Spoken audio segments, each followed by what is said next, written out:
going to take a deep dive into what I consider the most heinous, despicable, and evil thing ever perpetrated by a parent. I was my dad's sex slave. You said that you would wake up to your father on top of you. When I was 6, he started kissing me. I was 7 years old. He started sexually abusing me. My father fed me drugs. He put a bag over my head and suffocated me. As unimaginable as this story is, you haven't heard the worst of it yet.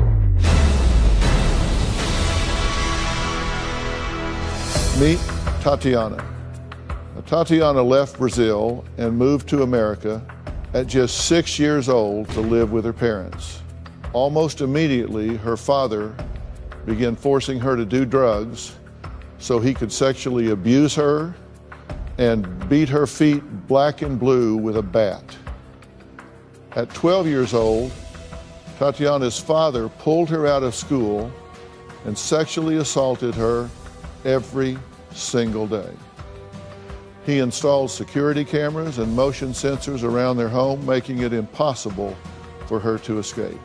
She says she was terrorized by her father, who regularly threatened to kill her if she ever told anyone about the abuse.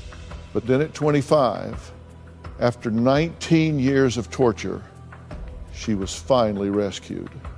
Take a look. Right now I'm broken, confused, and I don't know if I can live a normal life.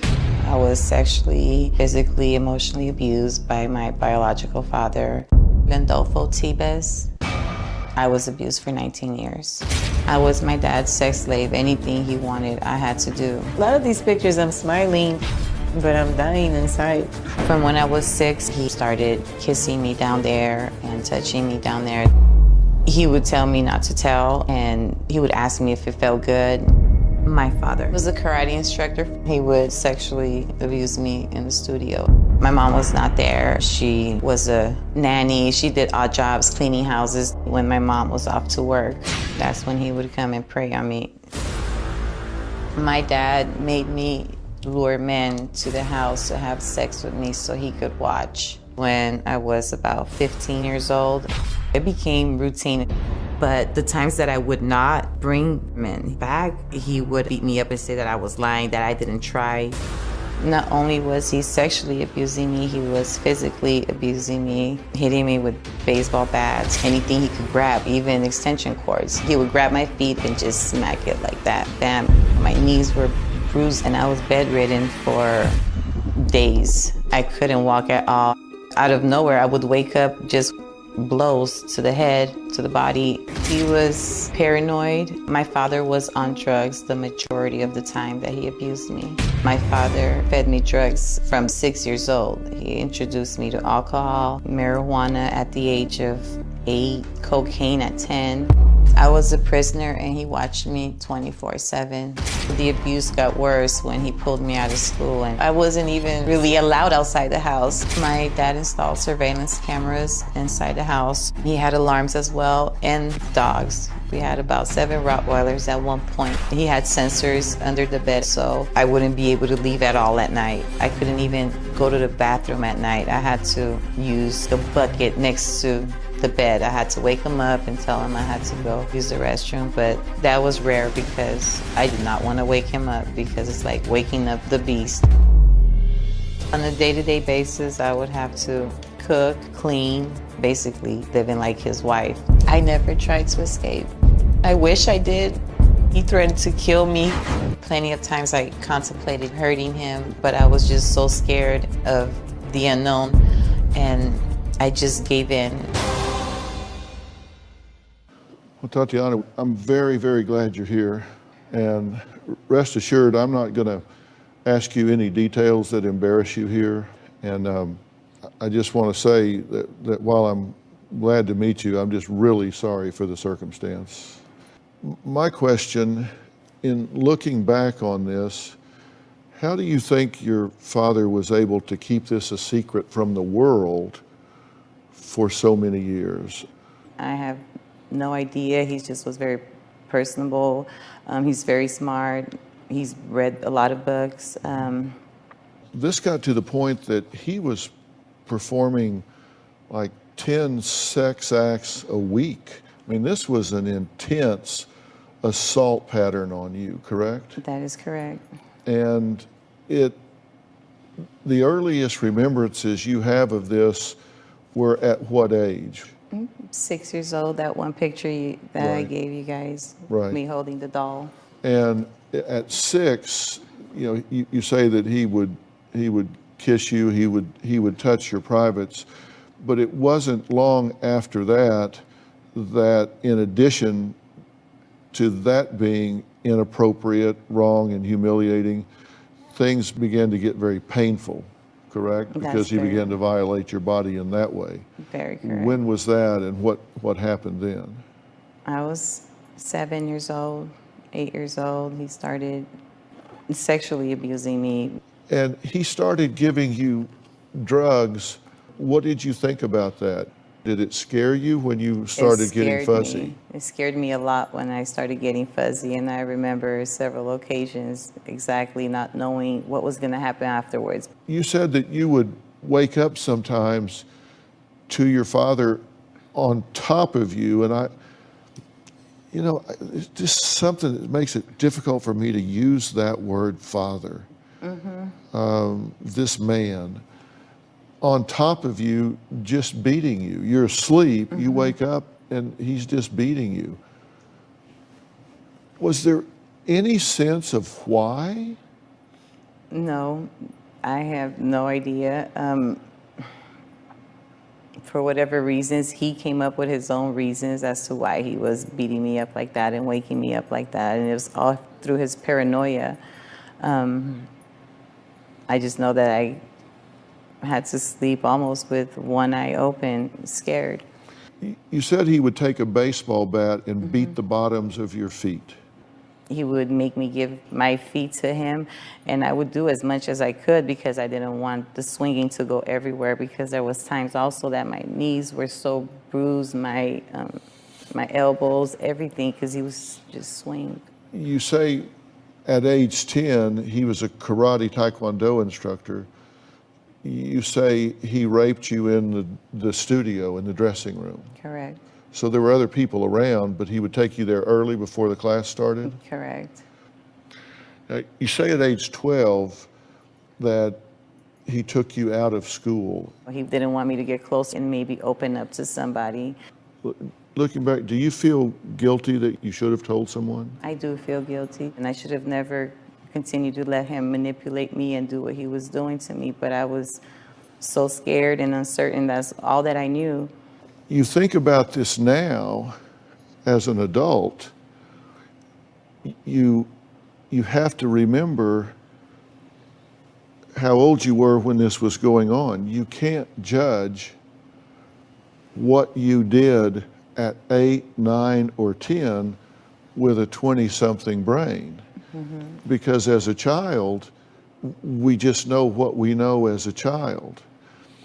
And people don't understand that at that age, a prison is more than motion detectors.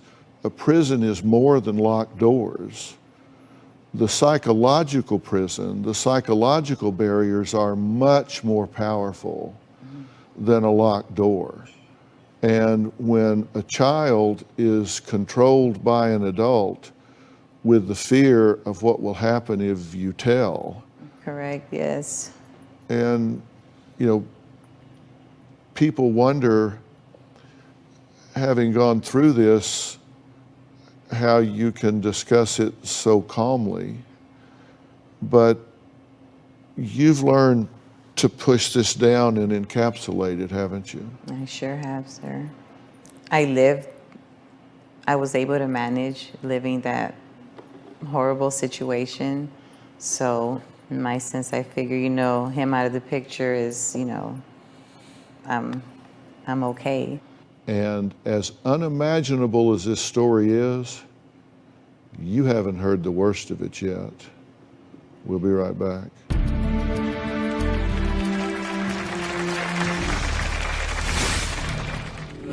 Did you pretend you were a Yeah. family? What did you do? Pretend I was a family, trying to be nice, always be on his good side. Even having sex, I would just let him have his way, get it over with, and go on about my day. Monday, their daughter was diagnosed with schizophrenia, and mom believes their son has it too. He has schizophrenia. He's never been diagnosed. It's 5 o'clock in the morning, and she is questioning Bodie about his meds. Do you need medication, yes or no? You are not competent to make a decision about what medications he needs. Then you provide me the doctor who is. That's Monday. Then on Wednesday, they claim mom I drink a lot. is MIA. This is me texting her over and over and over again. 12 days, no response. My notifications were turned off. That's Wednesday. This picture, so when I was 12 years old, you kind of tell that I'm intoxicated on this one. My eyes are real low, eyes of somebody who smoked something. He was already abusing me without the heavy drugs, so he was just doing it because he could abuse me more. I would hate it when he would get the drugs, I tell you that much, because then it would be like so much longer that I would have to endure it. My father was a drug addict. The abuse would be more when he was on drugs. It would be a week or all night abuse. For nearly 19 years, Tatiana was held captive, forced to take drugs, brutally beaten, and sexually abused by her father. But there's more to it than that. As a result of my father sexually abusing me, I was pregnant a total of 4 times with 1 abortion. I have 3 children with my father. I was 16 years old when I became pregnant with my first daughter. I was 21 years old when I was pregnant with my second daughter.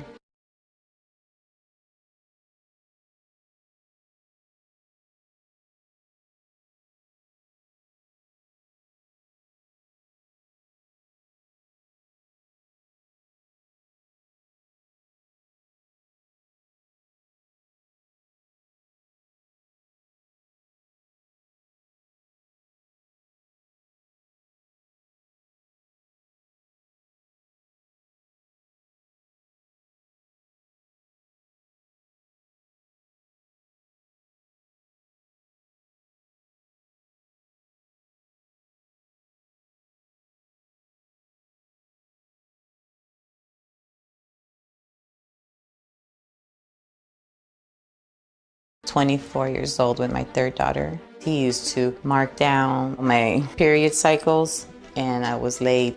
I was shocked and I was happy, but I was confused as well. When I gave birth to my first child, it was very scary. It was intense.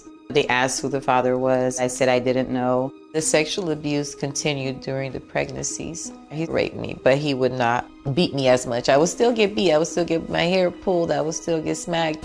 One time when I was pregnant with my youngest daughter, I was about 7 months pregnant, and he tied my hands behind the chair, put a bag over my head, and just suffocated me. I felt like I died and I came back. My first daughter was born. She was like, my little angel. I just wanted to protect her. She was just my little friend because I had nobody. So all I did was, play with her. I was really happy, but yet I was really sad because I didn't know what was gonna, become of us.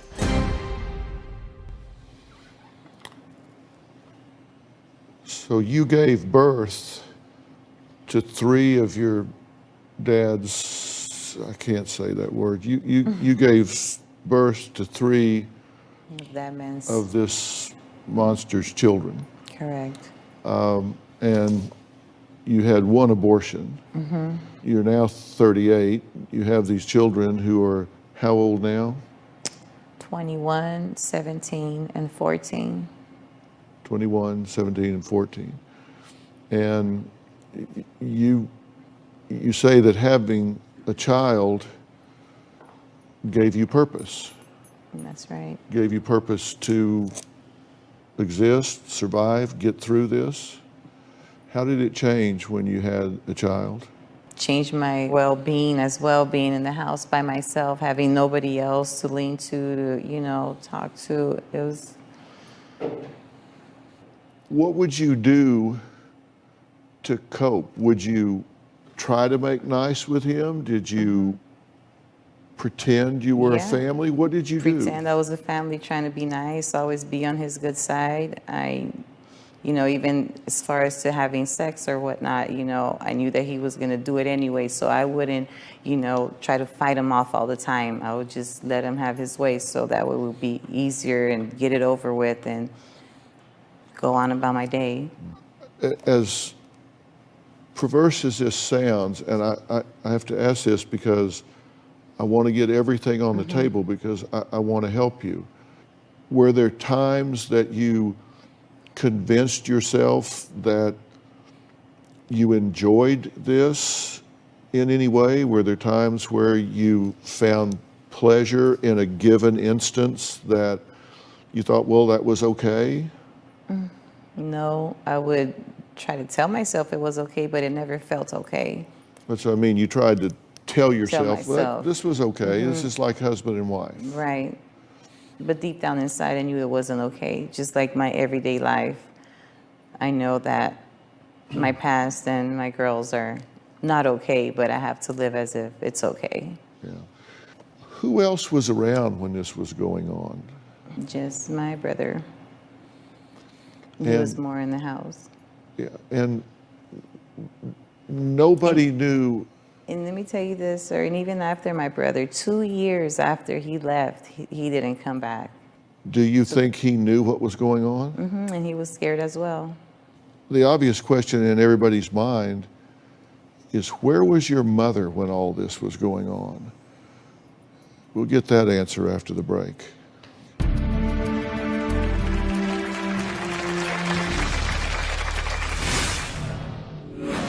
You had 3 children with him. They got to the age where he started abusing you. Correct. Did he hurt them? This February, their daughter is schizophrenic, and now mom says her son is too. He has both autism and childhood schizophrenia. He's never been diagnosed with child onset schizophrenia. A show. It's 5 o'clock in the morning, and she is questioning Bodie about his meds. Do you need medication, yes or no? That's never You are not competent to make a decision about what medications he needs. Then you provide me the doctor who is. To be asking that question is reckless and irresponsible. ended like this. It's Dr. Phil February. This is our house. From 14 to 25, this is where I lived. If those walls could talk, they would say a lot. One day, my father just stabbed me so hard in my hand that it almost went all the way through, and I still have nerve damage on that hand to this day. He would tase me as well when I was around 14, 15. He did it like 5 times. He was taunting me, I'm gonna do it, I'm gonna do it. I was really scared. Well, Tatiana says in order to cope with her father's constant abuse, she tried to convince herself that they were in love, this was normal, there was some way to just live with this as though it was okay. Knowing deep down inside it wasn't okay, but she would try in her mind to accommodate, to adapt to it in some way. Where was your mother when all this was going on? My mom worked a lot, and that she still does. She's a worker. And she was gone most of the time. And she worked, what was her job? She used to house sit, dog sit. In the beginning, she was doing odd jobs, and then she was a caregiver. She turned her profession into being a caregiver, and she was gone. So she would take care of those that were bedridden, and she would be gone sometimes 24/7, days at a time, right? 24/7, yeah, at one point. Did she have no idea this was going on? No, sir. And everybody asked me, even if she were to had asked me, I would have said, no, that's not going on. My mom was abused by him as well. And, I don't know, sir. I get what everybody says, she should have seen something, but it's hard, you know, when you're in the situation yourself. Right. No, I get it. And he abused her. Correct. And he abused you. You had 3 children with him. Mm-hmm. So they grow up in this house, and they got to the age where he started abusing you. Correct. Did he hurt them? He did hurt them physically one time. I remember several times, just, you know, kind of spanking and stuff like that. Do you know if he ever sexually assaulted any of the 3? I've heard from my daughter that he had tried to sexually assault her when she was 7 years old. What did you think when she told you that? I was even more disgusted by him. What did you say to her? I told her I was really sorry that I did not remember. It was one incident that she said that I got him in the room with her, but I had blacked out. I didn't even know this had happened till years later, and that I attacked him. So, alcohol, drugs to control you, and this included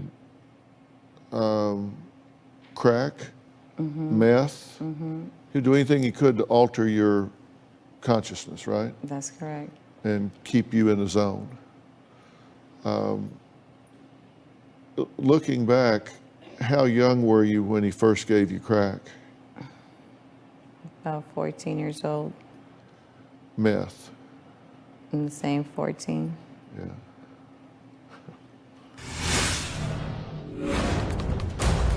How do you feel seeing that? I'd never seen that footage before. Is it good to see him shackled? I'm in shock right now.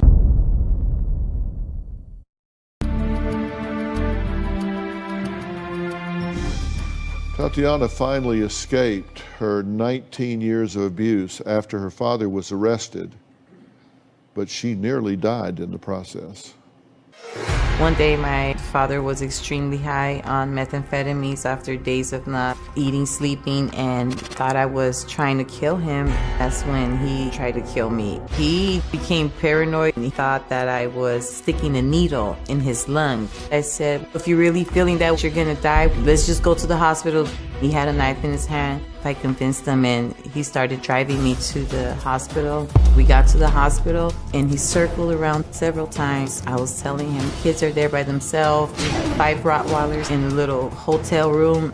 I tried to jump out the car and I wasn't fast enough and he stabbed me twice in the chest, but I was still able to get out and run. I don't remember ever looking back. I just ran. He did come after me. I went right in for surgery. The knife wound was so deep, it was 1 centimeter from the sac of my heart. I told them my boyfriend did this. I don't want him to go back and get my children. They said, okay. So when I woke up from my surgery, I told the authorities, those children are my father's children. I don't want to go back to him. When they said that he was in custody, you can only imagine the relief I got from that news. It's something I thought I would never experience. It was a rebirth. I call that my born again day because I almost died. Not only I almost died, I was free. How do you feel seeing that? Oh my God, I'd never seen that footage before. I'm in shock right now. Wow. What do you think as you look at that?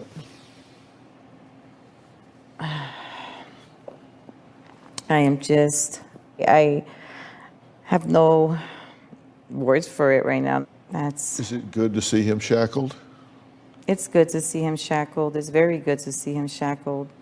But it's sad. How can a father do this, to somebody? Like, I just wish every day that he didn't have to do that. That he could just be your dad. And I missed out on it. My girls missed out on it.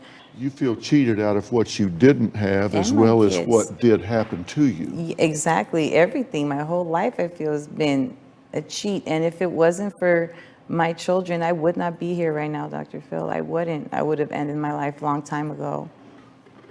Are you glad that you have survived? I am super glad that I've survived, yes. But I know I have a whole lot more surviving to do. What if I told you that some things were going to happen today that were going to change your life? Well, are they good things or bad things? It all depends. I'm sorry. No, I would expect you to check all the boxes off, all the possibilities, given who you are. Good things. Good. I would be super happy. Well, Tatiana's father chose to represent himself in court, and to this day has never admitted he did anything wrong. So where do you go from here? What does she do? He's in prison, she's not. Is she free? Or is he still controlling her? We'll talk about that when we come back.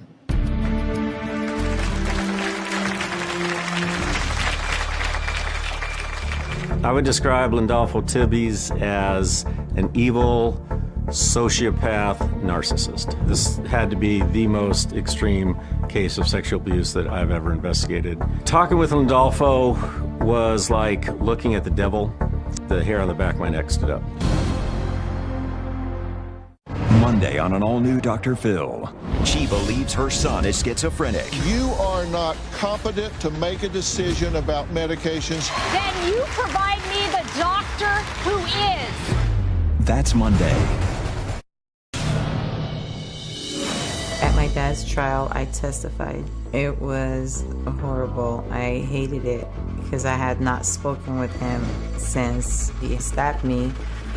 During the trial, having to hear his voice, it was nerve-wracking, and then to top it off, he was representing himself, and it was like he was having a conversation with me. It was really disgusting. I remember that he asked, "So you're gonna tell me you did not have a good childhood, a good upbringing?"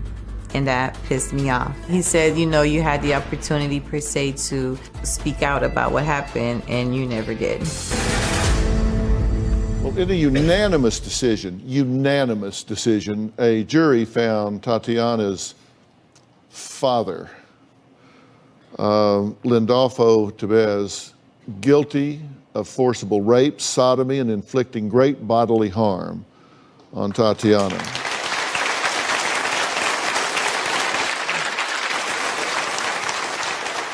The key evidence, DNA test that confirmed that he was the biological sperm donor of Tatiana's children. Take a look. Lindolfo Tibbies is the most pure evil man I've ever met in my life. I would describe Lindolfo Tibbies as an evil sociopath narcissist. I was the lead detective on the sexual assault case involving Tatiana. I've investigated approximately in excess of 3,000 sexual assault cases. This had to be the most extreme case of sexual abuse that I've ever investigated. After taking the initial report, collected DNA evidence from her and from the 3 children, then had to get a sample from Lindolfo, who was still in custody from the attempt murder. The entire time I was obtaining his DNA sample and telling him the reason for the investigation, he adamantly denied ever abusing her sexually with narcotics or alcohol. And the DNA was clear evidence that he was in fact the father. In 2009, during the trial, Lindolfo decided to represent himself. During the cross-examination, when Tatiana was on the stand, Lindolfo accused her several times of actually wanting to engage in sex and making it up to ruin his life. Talking with Lindolfo was like looking at the devil. He looked right through me, rage and hatred coming from his eyes. The hair on the back of my neck stood up. Lindolfo told me that he was going to kill me and kill her as soon as he got out because we were ruining his life. He is absolutely one of the most heinous individuals I've ever had to deal with. Well, joining us now is Rick Carr. Rick was the lead investigator on Tatiana's case, so thank you so much for being here. Thank you for having me.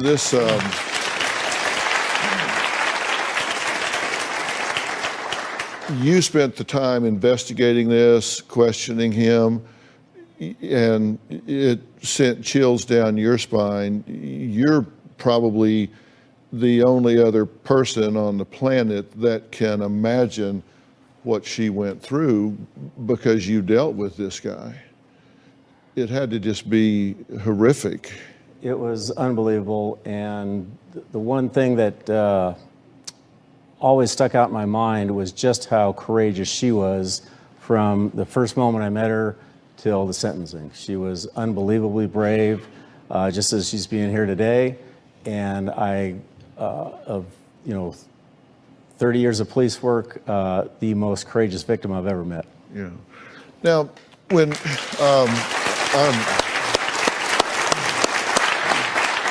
I agree with that, and this guy was incredibly narcissistic. Right up to the DNA, he denied any involvement doing anything at all, right? Entirely, yes. Once it was proven through DNA evidence that he in fact had molested her, assaulted her, raped her, then he started to just blame her. She wanted this. She wanted it. She basically sexually assaulted him. Yeah. Now, he turned down a plea deal, right? What was the story on this? I believe the initial offer from the district attorney's office was a 30-year sentence, which he turned down. Why do you think he turned that down? I think it comes back to what you said, being the ultimate narcissist, and now we could make another show about him where he gets to abuse her even more during the testimony. He traded 79 years in prison to harass you one more time. I know. I did not know this. This is first that I hear. I never knew this. He had a deal for 30 years. Instead, he got 109 just so he could harass you one more time. I can't tell you how much we appreciate you being here today and your sponsorship of her and your commitment to this case. It's my pleasure. Thank you, Dr. Phil. It's why I bleed blue, my friend. I'll tell you I appreciate that. Next, Tatiana says 2 of her 3 children know that her father is their father. She really wants to know how to tell the youngest if she should. She said, what do I do about that? I'm going to answer that question after the break.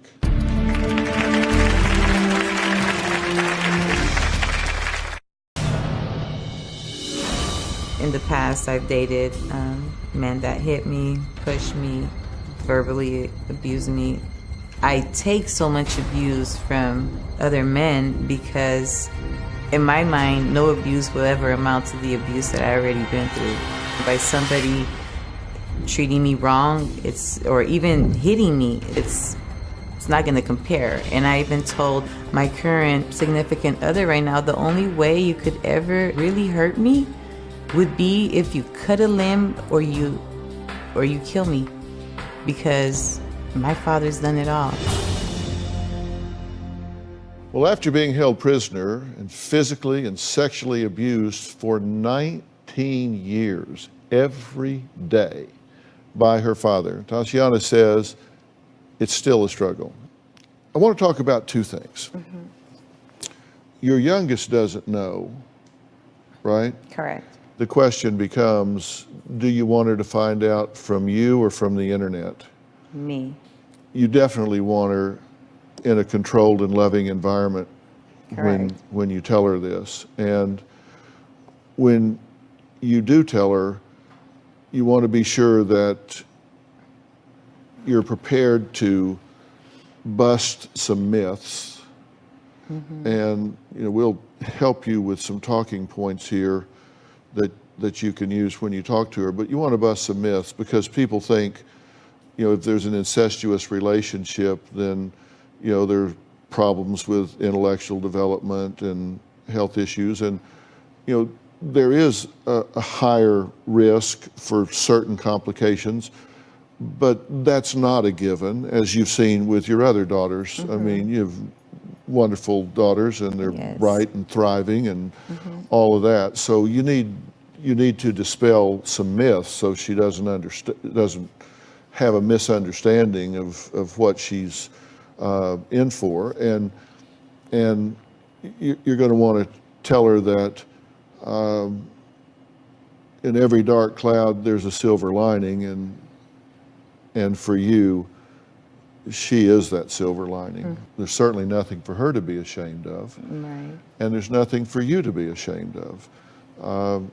You two were victimized in this, but there are some talking points that you can have when you talk to her, but I think you should do that in a way that is surrounded by love, and if the other two sisters can be there and you guys can just do this in a matter of unity where she has an opportunity to wrap her head around it, and Right. we'll give you some talking points in detail about how best to do that.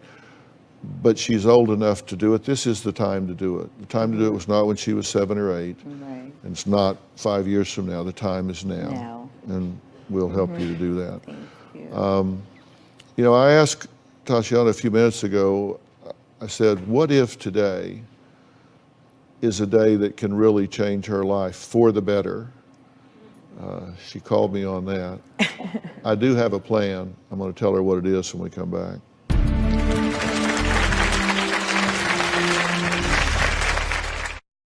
Know what's coming up on Dr. Phil? Visit our website and subscribe to our email newsletter. You'll get weekly updates, life strategies, and exclusive video that you won't find anywhere else. Plus, on drphil.com, you can see sneak previews of upcoming shows. Log on today. Tatiana, I said, are you really free of him? You really aren't. You're really not, because you have, in a sense, still given some of your power away. And he is able for you to feel in any way like you're damaged goods, like you're second class.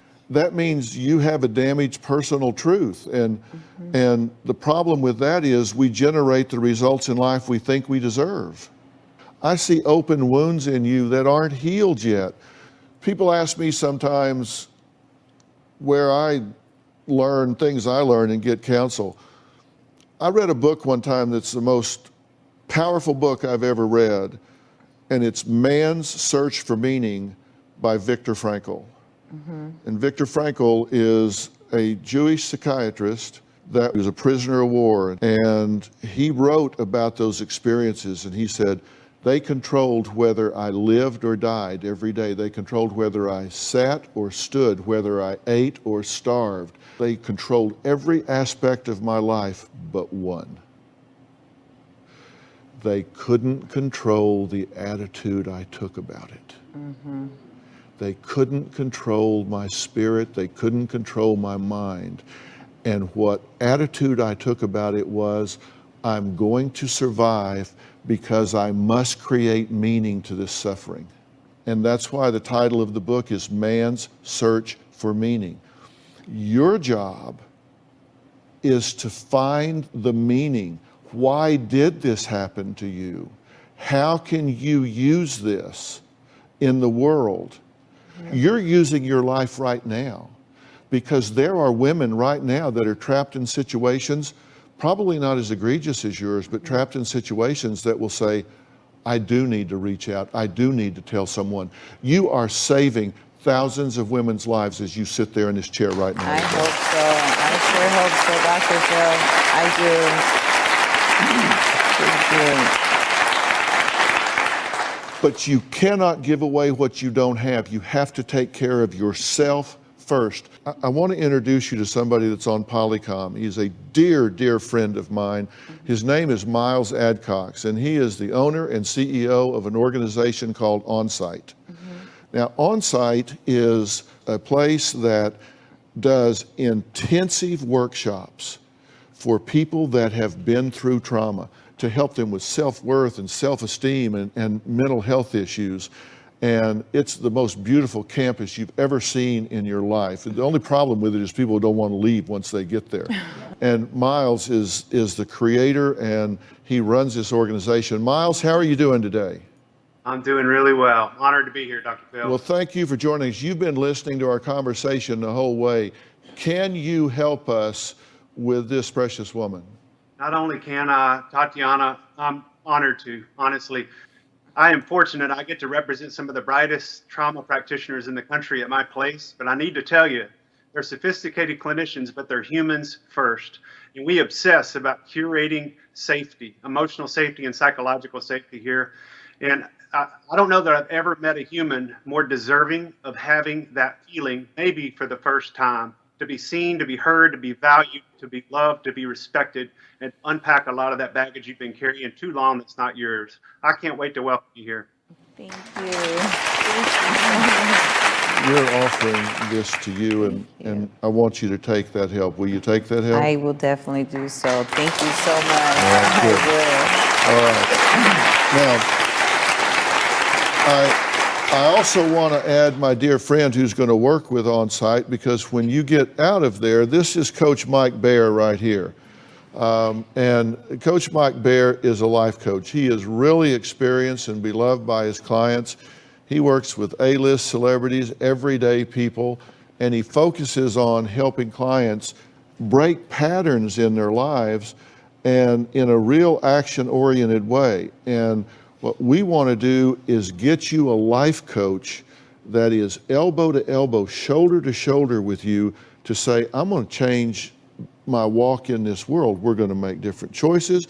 Maybe it's different career, different, whatever it is, but you're going to have a personal life coach that walks you every step of the way and starts putting your life together the way you deserve for it to be. And Mike, tell her what we're talking about here. Is you deserve to have the biggest, best life possible.